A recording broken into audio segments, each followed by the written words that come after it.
So in this video, we're going to be making yellow rice, broccoli, and chipotle chicken.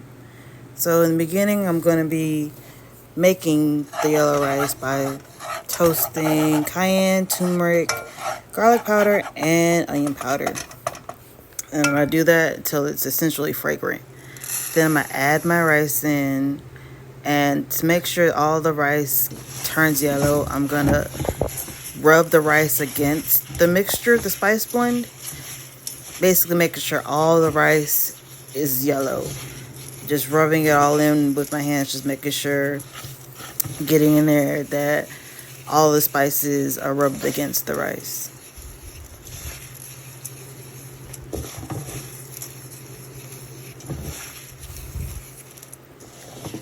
Once all the rice is completely mixed together, you can, bring your hands through it a few times, just make sure there are no big clumps of spice.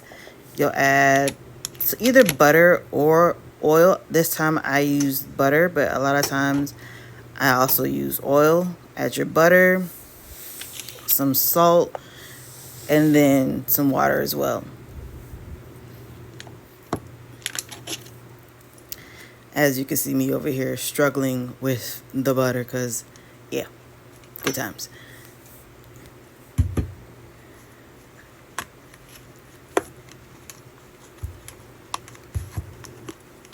Trying to open salt with one hand is not fun, but we made it work. Afterwards, this is the finished product. Now onto my broccoli. I just used the whole head of broccoli, cut off essentially the spears, well, the top part, put it in a little bag. For me, what I do is, with my produce, instead of throwing it directly into the trash, I'll put it into a separate bag and put that bag in the freezer so that essentially it doesn't attract any gnats or fruit flies.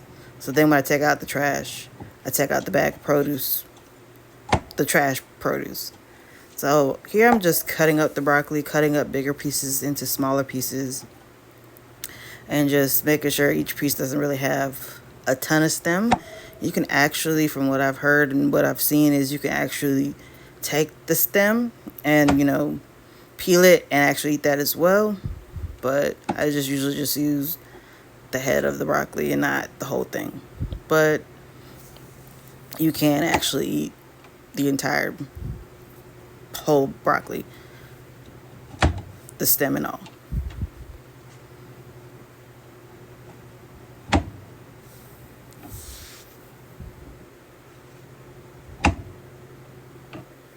So I'm just cutting up the pieces, making sure they're more so bite-sized, and also making sure they're an even size so that when they cook, it'll cook all at the same time. Now I'm going to make the sauce for the chipotle adobo chicken, which has a red onion, some chipotle peppers, and adobo sauce. The actual recipe that I used just said to use the sauce, but I actually used the sauce and the peppers that come with it just for the extra little kick, but you don't have to. So I'm just gonna cut up one part of this onion, essentially just dice it up into a small dice so that when I blend up everything, it'll be nice and even and won't be chunky.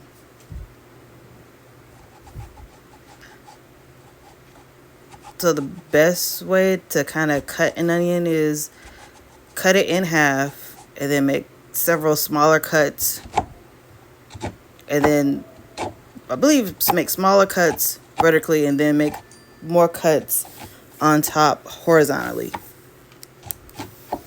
And then when you cut, you have small little squares. So then you can dice it up even more if you would prefer to. So I'm just cutting my onion, trying to not cut my hand or my fingers, because yes, I do prefer to use this big cleave butcher's, well, basically, what am I trying to say? I prefer to use, instead of like smaller knives, I prefer the meat cleaver that you see in my hand because I can use it. It's easier for me to just kind of weld that versus a smaller knife. So just chopping up my onions, and then after I'm done chopping up that, we'll move on to the other ingredients that are in the marinade for the chipotle chicken. The chipotle chicken.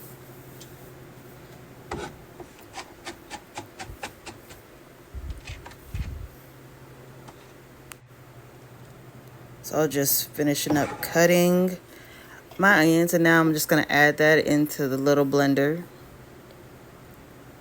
and try to not drop all my onions, as you can see. Trying to get everything in there. Chop it up a little bit more finer and get everything, because it was a good bit of onions that I used. Get that in there.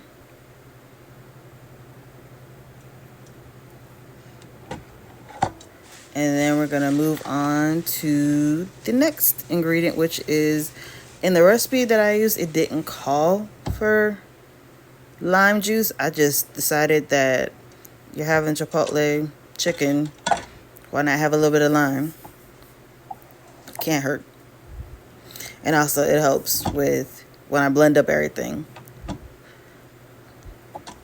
So just use the regular, just one lime, just use the juice from both sides.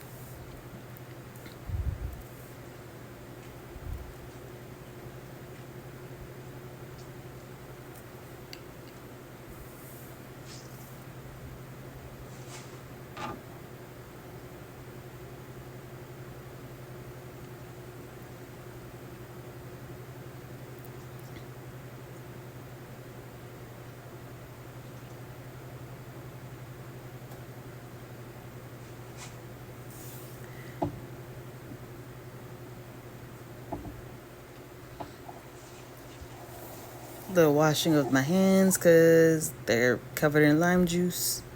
And on to the next ingredient, which, well, not next ingredient, but I had some boiling water already going for the broccoli, so we're doing this marinade and cooking the broccoli at the same time. So we're doing two things at once. Being efficient with our time. Cook the broccoli and make the marinade.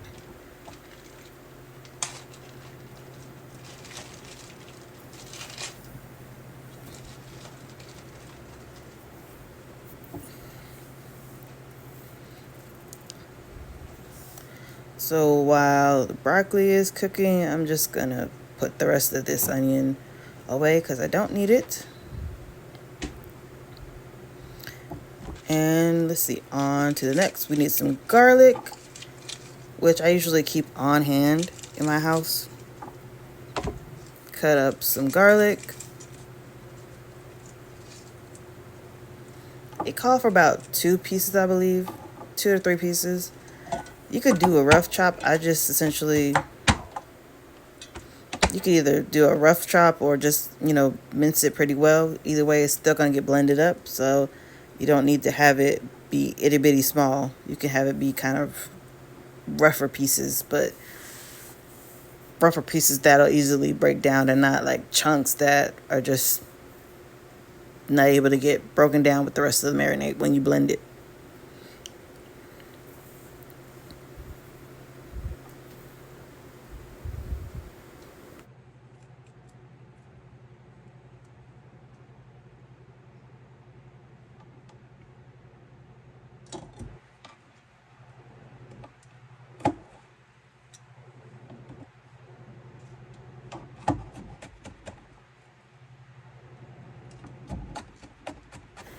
So now I'm just chopping up my garlic, and then once I'm done chopping up my garlic, I'm going to add it to the little blender with the onions, and then continue on with the next ingredient.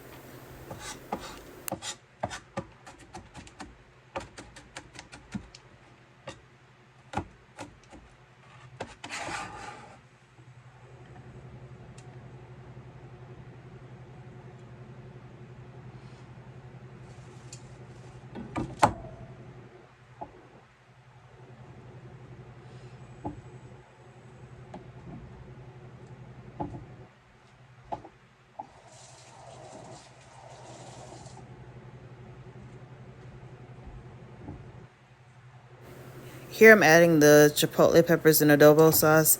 The recipe I used actually called for just the sauce, but I used the sauce and the peppers for that extra kick. If you don't want it as spicy, you can take out the peppers and just use like 2 tablespoons of the sauce, but I used everything. I like a little heat, so I decided to use everything in the can.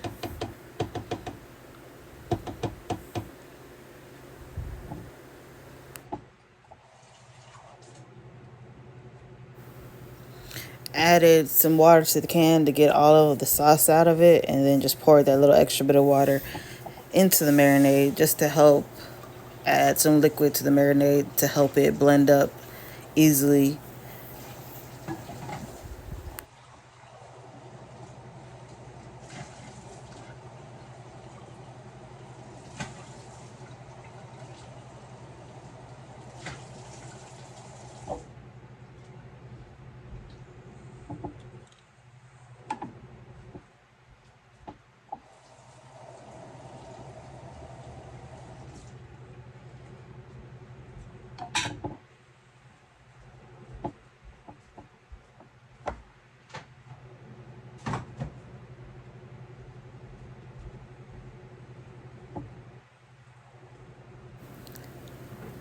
So now I'm about to just essentially check on my broccoli because it should be done.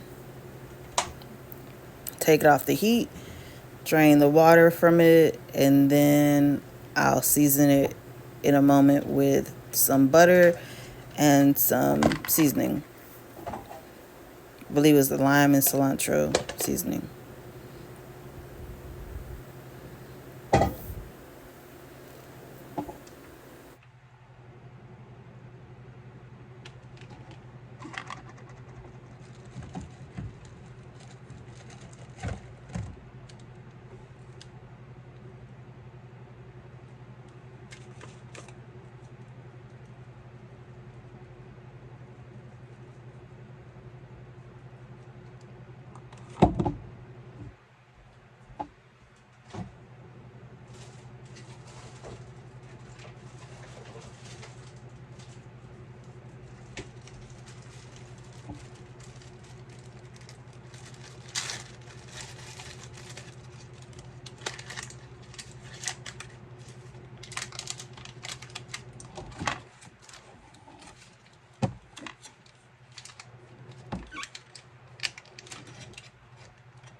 Seasonings that go in this marinade, which was chipotle, chili powder, believe some garlic powder,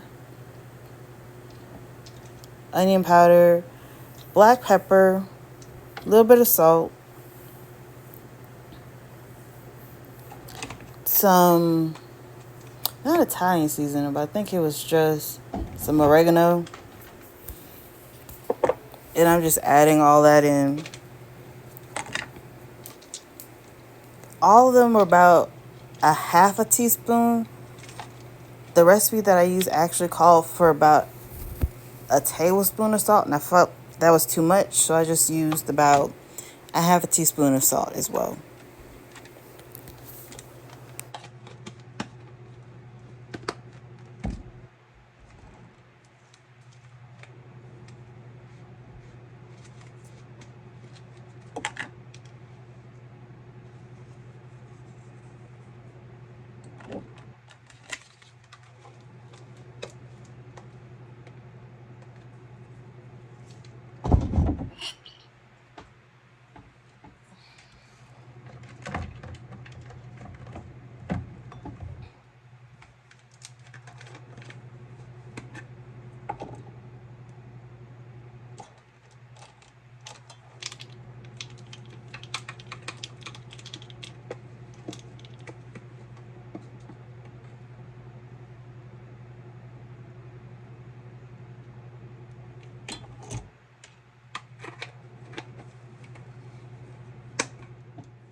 Then I just blended it up, making sure that everything was blended well together. That's why you see me like looking at the sides and looking at both sides, kind of make sure everything's getting blended up well together.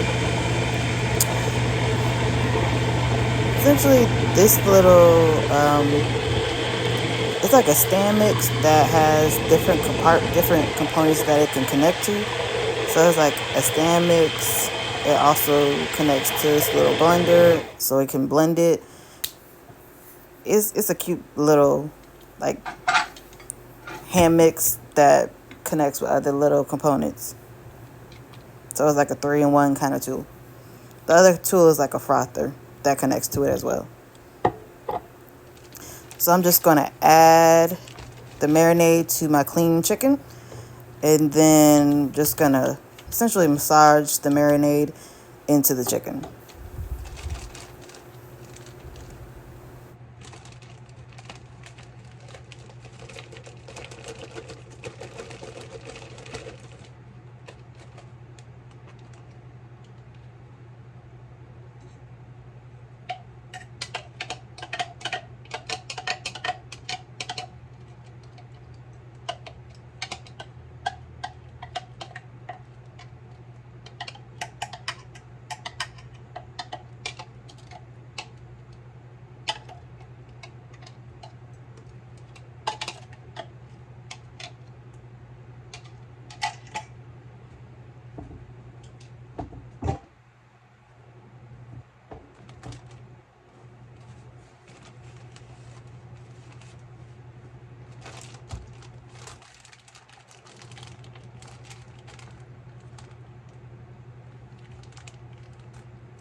A better words, massaging the marinade into the chicken, and then I'm gonna let it rest. Essentially, I let it rest for about 24 hours before I pulled it out and then decided to use my grill pan. But just massaging the marinade in just to make sure everything's coated in it, and also just make sure everything's coated in the marinade, and then let it rest